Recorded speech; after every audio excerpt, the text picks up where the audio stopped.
Hi guys, it's Nicole, the dietitian from Health Through Nutrition. So today I wanted to talk to you a little bit about supplements in terms of diabetes, right? So I work in an outpatient setting as a dietitian, and I see a lot of patients with diabetes, and a lot of their questions are, is there a particular supplement that I should be taking for diabetes? And my response is, well, it depends. Do you have diabetic neuropathy? Do you have pre-diabetes? Do you have type 2 diabetes? What medication are you on? So all of these things kind of factor in when I give my recommendations for supplementation. So diabetes happens when we either cannot produce enough insulin or we are resistant to insulin. So the latter is type 2 diabetes, where we build this resistance and we're not super sensitive to insulin.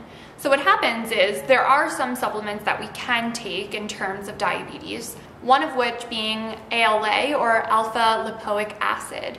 So this is a supplement that I use in terms of helping with diabetic neuropathy. So this neuropathy is oftentimes a complication with diabetes, especially uncontrolled diabetes, in the sense that you begin to have numbness or tingling in your lower or upper extremities, oftentimes in your lower extremities and in your feet and your toes. So making sure that you're also taking a look at the neuropathy side of things when it comes to diabetes is important. So ALA, alpha lipoic acid, is a really helpful supplementation that you can take. It has anti-inflammatory properties and improves blood vessel circulation, and these two factors can actually help in terms of managing diabetic peripheral neuropathy.